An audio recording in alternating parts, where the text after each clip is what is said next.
Ciao a tutti ragazzi, breve recensione video di questa Royal Enfield BR 650. Abbiamo avuto modo di testarla sia a febbraio sia in questa settimana di giugno, con temperature molto più calde e asfalti molto più puliti. Innanzitutto un grazie a Motoservice di San Severo, rivenditore ufficiale Royal Enfield, KTM, Gas Husqvarna e CF Moto, che ci ha dato l'opportunità di provarla in maniera più approfondita.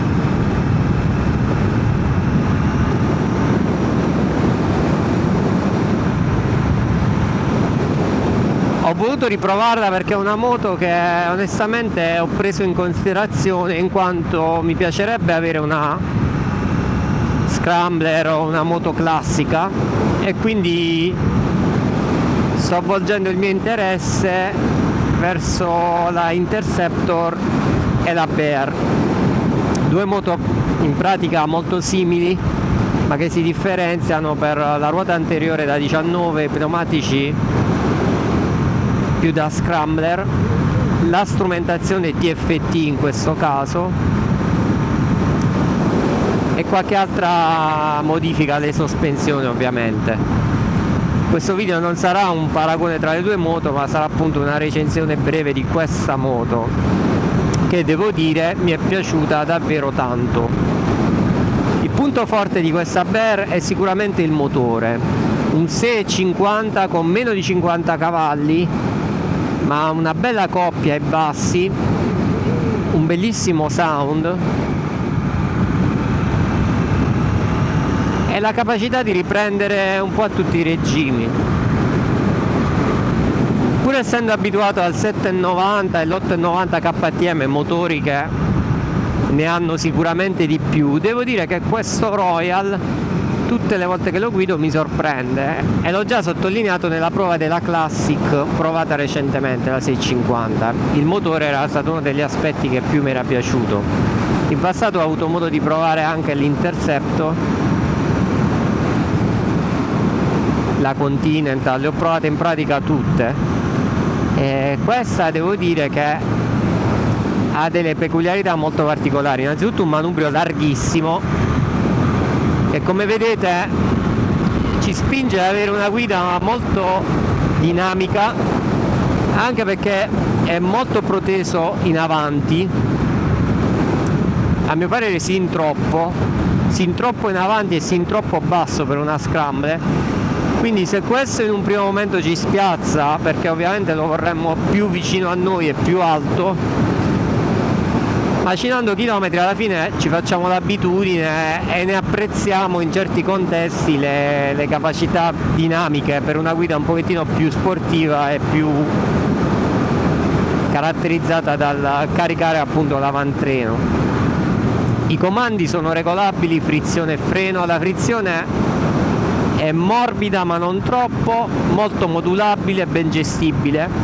Il comando del gas è perfetto, pur essendo a cavo sembrerebbe quasi avere un ride by wire. La moto non si è mai spenta in 500 km e per un Euro 5 Plus è sicuramente qualcosa di strano in positivo. La pompa del freno mi piace tantissimo perché molto modulabile, spugnosa il giusto, mai vuota. Freno posteriore neanche a parlarne, essendo una Royal è praticamente eccezionale, ma è la norma per queste moto della casa indiana, proprio per una scelta di utilizzo in India sulle loro strade. Le finiture sono oggettivamente belle le manopole, belli i blocchetti, le leve sono color argento ma stondate e regolabili come detto. Il manubrio è tutto cromato e ha pure un traversino. Il serbatoio sembra il punto forte di queste Royal, con una bella verniciatura. In questo caso abbiamo il nero accoppiato a due tonalità di grigio diverse. Questo modello ha anche le forcelle a steli rovesciati color oro, davvero un tocco di sportività e di classe, diciamo. Veniamo alla strumentazione. Da una parte avrei gradito quella tipo Interceptor, perché il doppio strumento con le lancette è molto vintage e molto bello. Devo però dire che questa si è rivelata molto comoda, perché in certi contesti ho avuto bisogno di utilizzare le mappe di Google e con l'app il funzionamento è stato perfetto. L'unico neo di questa soluzione è dover tenere lo schermo del telefono acceso in tasca, però devo dire che vale la pena, perché ci dà la possibilità di visualizzare le mappe direttamente sulla moto, e se non abbiamo un portacellulare anche in situazioni di emergenza è veramente una soluzione comodissima. Soltanto utilizzandola possiamo apprezzarla.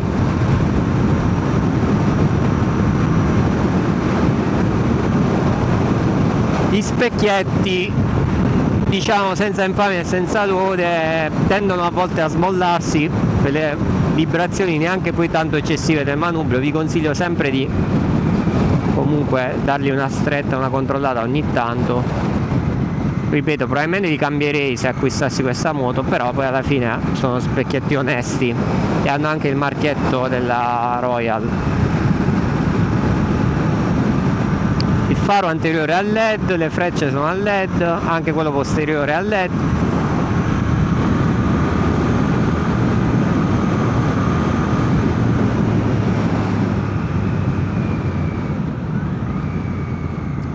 Nota di demerito per quanto concerne il TFT è l'utilizzo, perché veramente fa snervare in certe situazioni. Poi una volta che capiamo come entrare nei menu ci risulterà tutto un po' più semplice.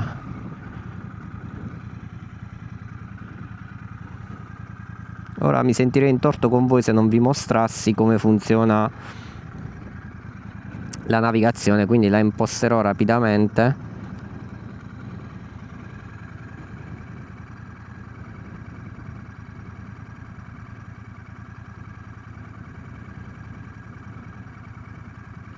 Dobbiamo innanzitutto modificare l'aspetto della strumentazione.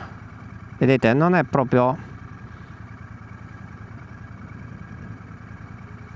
tipo di schermo digitale, non è proprio comodissimo il joystick di suo, e poi diciamo accedere ai menu è un pochettino, come dire, macchinoso, però una volta che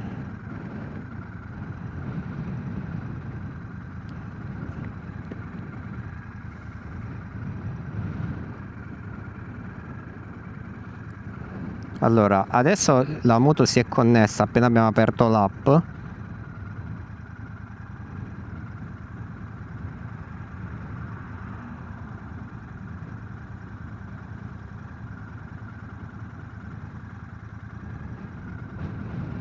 Andiamo a impostare come destinazione San Severo, avvia navigazione.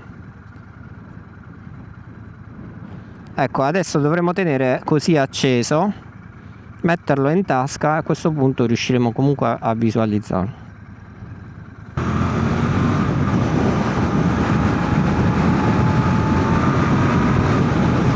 Il cambio, manco a dirlo, funziona benissimo, a salire anche senza frizione.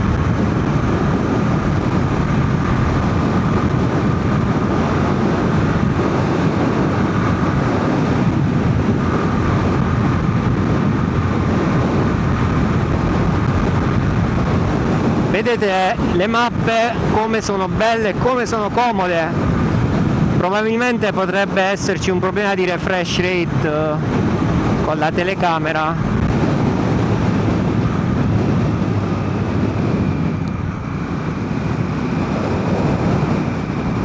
però riuscirete comunque a rendermi un po' conto della utilità di questo genere di TFT.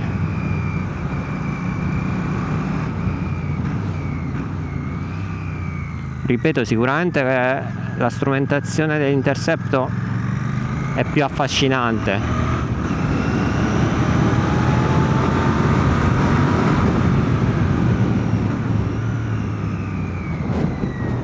L'assetto di questa moto è piuttosto rigido,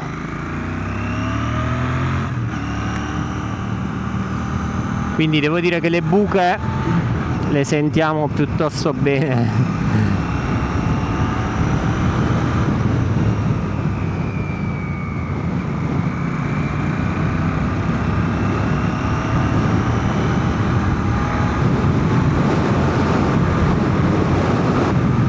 Vedete, la moto ha un bel tiro, non abbiamo neanche inserito la sesta, qui siamo già in salita.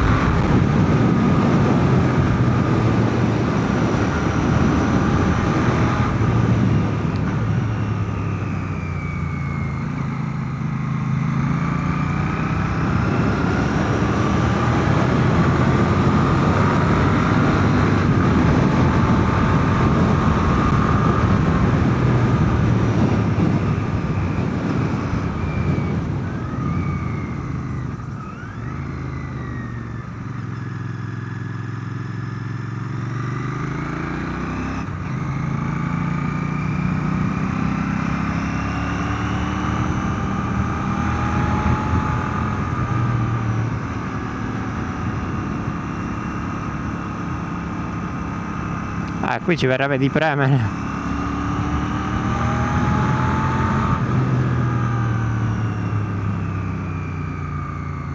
Possiamo, in questo caso avete visto, ci ha segnalato che siamo in riserva e ci indicava il primo distributore per fare benzina, molto utile. Con il joystick ho rifiutato perché tanto so dove si trova.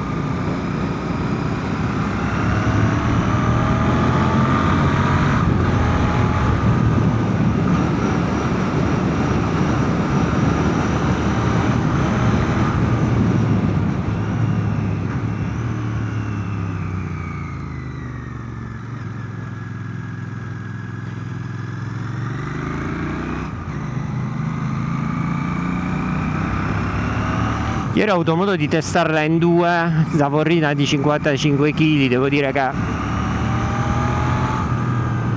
in un percorso in piano non ha avvertito praticamente la presenza del passeggero, cioè la moto va uguale.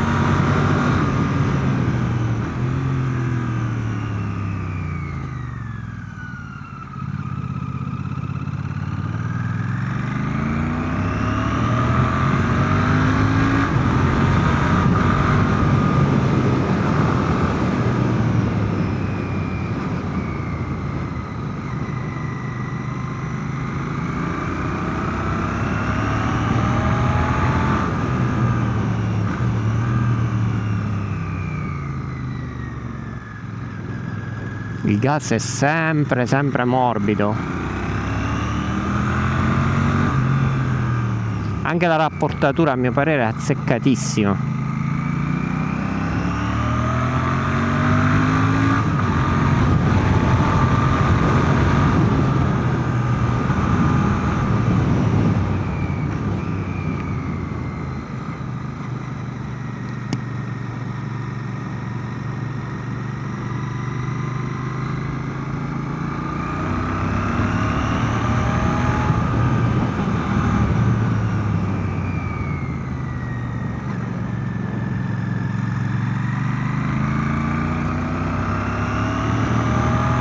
Ovvio che se lasciamo il rapporto in più sarà più lenta a riprendersi, soprattutto in salita.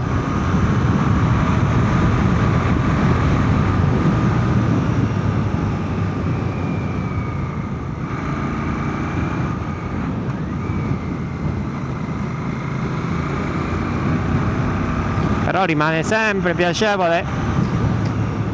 E avvertiamo anche il fatto di non essere a bordo di un 400 un pochettino tirato, ma di avere quella cubatura in più.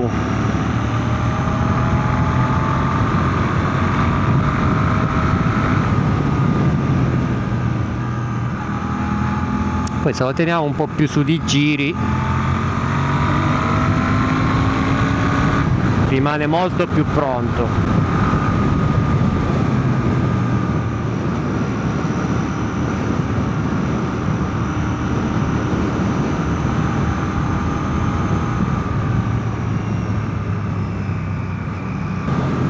Vedete davvero quanto è bella e carina questa strumentazione. In questo contesto nulla, cioè vince ovviamente su Interceptor, perde in fascino, ma in comodità e versatilità è una grandissima caratteristica.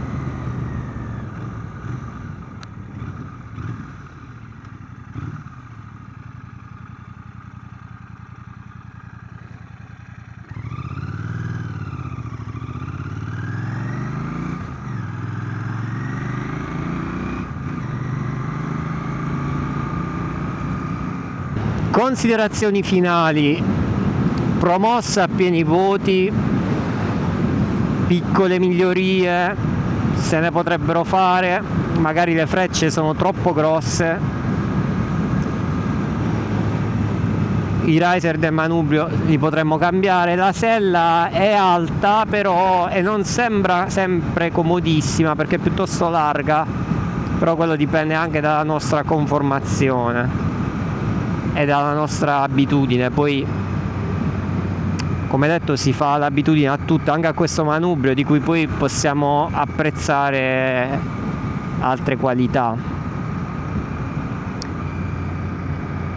Io mi sentirei di consigliarla a chi cerca una scrambler facile, ma al tempo stesso con una cilindrata e un motore che non ci stanchi subito. Ora il mercato è pieno di moto 300, 350, io sono sempre stato favorevole alle piccole cilindrate, però devo dire che moto con 21 cavalli e 300 cc sono effettivamente troppo poco. Mi riferisco per esempio alla Honda.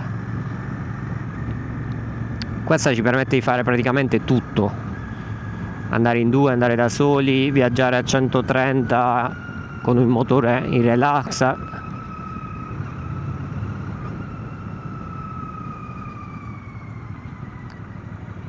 Ha il suo peso che magari nelle manovre da fermo lo sentiamo un po', vedete anche in quarta come stiamo scendendo, la moto scende benissimo, cioè non ha particolari sussulti,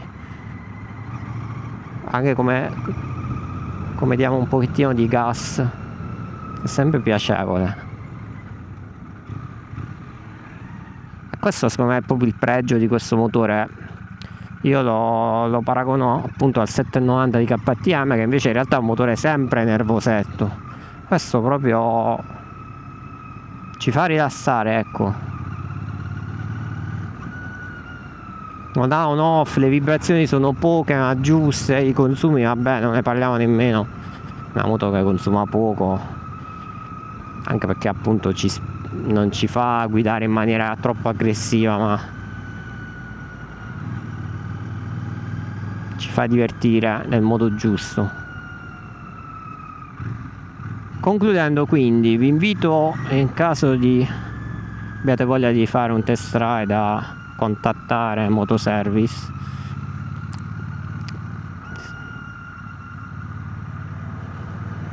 Se siete indecisi tra Interceptor e Bear, è difficile dare una risposta univoca, sono due moto molto simili per alcuni aspetti, molto diverse per altre. L'Interceptor l'ho provata meno di questa, è molto tempo fa, forse su quella vorrei un contamarce nella strumentazione, mi sta bene il doppio strumento analogico, però almeno il contamarce ci vorrebbe. Per il resto, ripeto, sono moto molto simili.